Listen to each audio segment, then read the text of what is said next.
Hey, what's up guys, my name is Alibak and welcome back to Mountain Striders. Today we will talk about Peter, the leader. Let's begin. Something you must know about Peter is that Simon was his original name. Peter was just a nickname given to him by Jesus. Peter was an ordinary guy. Him and his family had a fishing business. Now, during this time, it was very common to be a fisherman, so we can conclude that Peter wasn't any type of high-end up politician or businessman. He was a normal guy. Pretty angry one, I might say. Peter was this bold, outspoken, crazy, aggressive type of guy. He was so crazy that when they came to arrest Jesus, he grabbed one of the guards' swords and sliced his ear off. Yeah, that's pretty crazy. But the beauty of this is that Jesus saw his craziness and he took him anyways. He believed in him and he coached him, he led him and made him into a great leader. Obviously, there needed to be many lessons to be taught to Peter, but Jesus did it with happiness. Peter had to learn love. Peter had to learn compassion.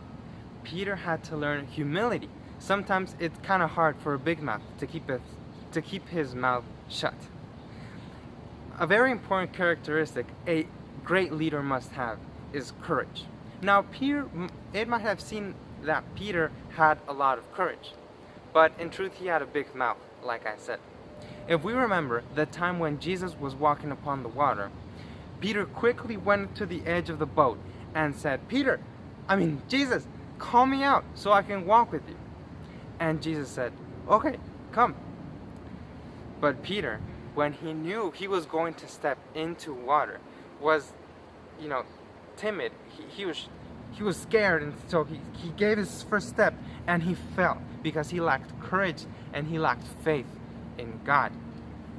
Now let's fast forward to when Jesus has already been crucified and the disciples are around him before he goes to heaven.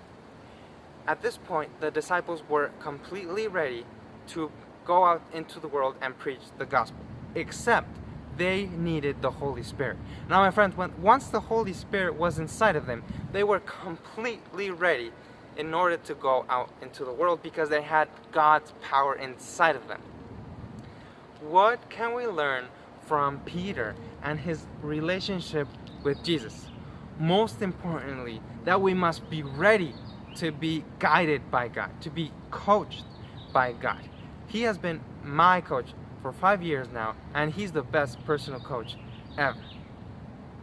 We must be ready to submit ourselves to God, because in order for our purpose God has placed in our lives to be fulfilled, we must submit ourselves to Him and His ways.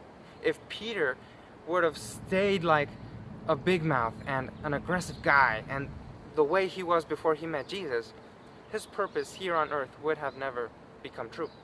So I encourage you to submit and be ready to give the place of your heart to number one, to God instead of yourself. Thank you guys for watching. I love you guys, but you know what? Jesus Christ truly loves you 10,000 times more. Bye.